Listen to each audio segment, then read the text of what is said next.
テレビアニメバンドリアベムジカ第8話アニメムジカの制作を担当した3次元者の解説を交えて振り返ります。お話しするテーマはこちら。第8話のコンセプト、ストーリー解説。第8話を視聴したバンドリ声優さんのリアクション、随所、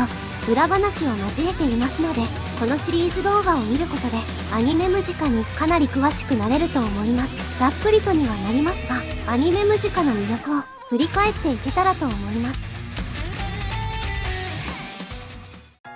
柿本監督によると、第7話で描いたクライシックの再結成は、ムジカと迷子が奇跡的に交わり、そしてまたそれぞれの道へ分かれ進んでいく束の間の儚い融合。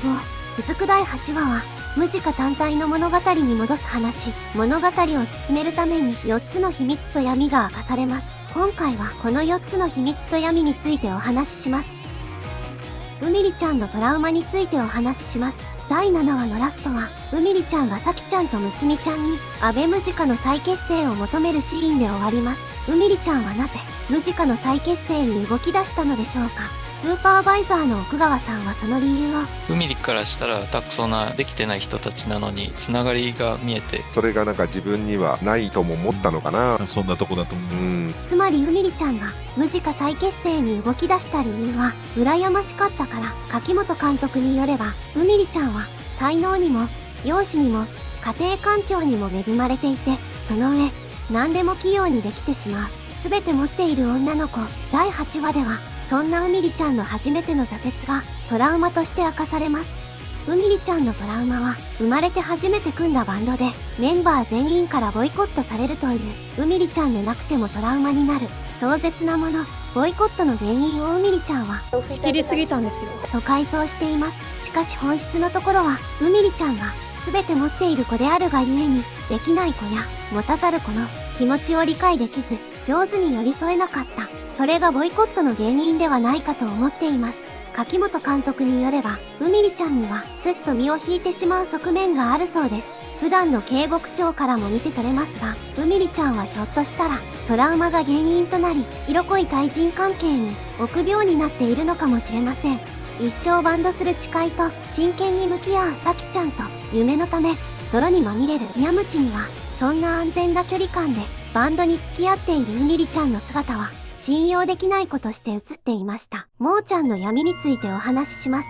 クライシックの再結成、それは一瞬に終わってしまったものの、さきちゃんの束の間の幸せそうな顔を見てむつみちゃんは心から安心します。そう思ったむつみちゃんはさきちゃんにクライシックを続けようと声をかけます。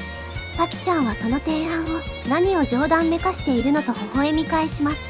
二人の間には穏やかな時間が戻っていきました。むつみちゃんを苦しめるアベムジカはもうない。だからむつみちゃんはもうモーティスになることもない。さきちゃんはそう思いました。ずっと部屋で引きこもりを続けていたむつみちゃんはカラオケデートに行けるほどに回復。選曲履歴にはムジカがずらり。解散を実行したさきちゃんは少し胸を痛めます。むつみちゃんもそんなさきちゃんを見て胸を痛めました。その時でした。もーちゃんが姿を現しました。むつみちゃんのわずかな心の乱れをついて人格の主導権を奪ったのです。もーちゃんは知っていました。自分の役目であるむつみちゃんを守ることが終われば自分の存在理由が消えてしまうと。聞くところによれば多重人格、乖離性同一性障害を患っている人の中には自傷行為をする人がいるそうです。その理由はもーちゃんのようにある人格を守るために生まれた人格が自分の存在を消さないため、つまり守り続けるために守る対象には少しでいいから苦しみ続けていてほしい、そのための自傷行為だそうです。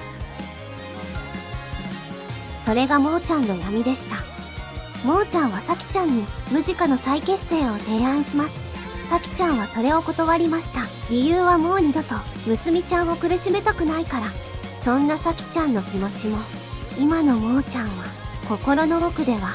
分かっていました。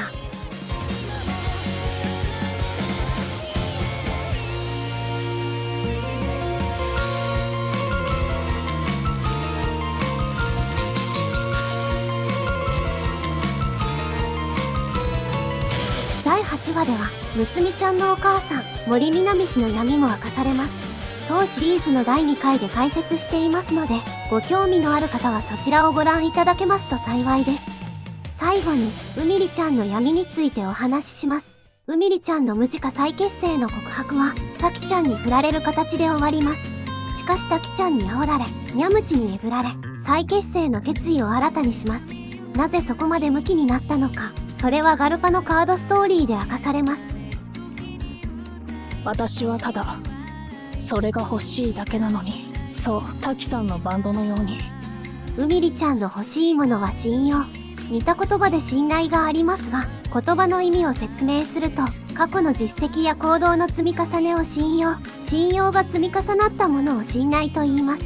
うみりちゃんは思ったことでしょう。ムジカ再結成を成し遂げた実績は、メンバーからの信用を得るきっかけになるはずだと。動画前半でお話ししましたが、うみりちゃんは全て持っている子。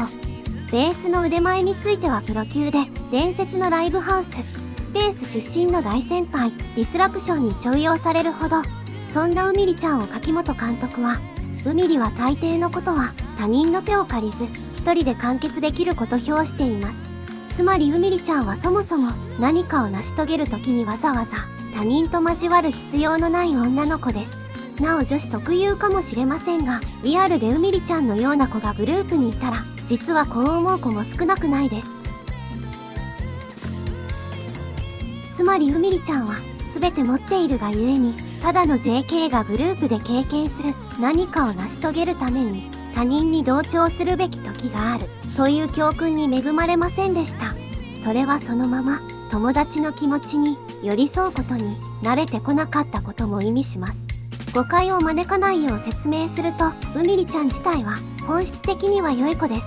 盤面の中が険悪で崩壊寸前のバンドだろうと、サポートベースを引き受けるタフさや盤面の絆を諦めきれないともりちゃんにエールを送る優しさを持ち、ムジカではスケジュール管理にタイムキーパーに窓口にと事務雑用を完璧にこなし、いっぱいいっぱいでメンバーのことをちゃんと見れていないさきちゃんに憤ることができる渋すぎる JK1 です。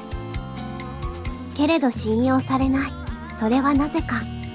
ムジカ再結成についてうみりちゃんはこう考えます。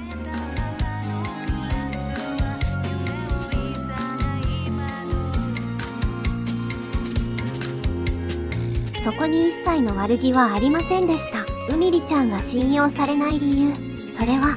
信用は他人の気持ちに寄り添うことの積み重ねだと、慣れていなくてわからないだけ。これがうみりちゃんの闇です。本物になるんですよ。これ何？これはなんかこれは何なんしてもらってもいいですけど、本当そういうとこだよなってそんな今の最後のセリフ、本当はささやきじゃない感じで言ってたんですよ。木本監督からもっと近い感じでお願いしていいですか。取り直した瞬間にブースが爆笑してらっしゃる。なんでそれですみたいな。解釈一致するの爆笑だ。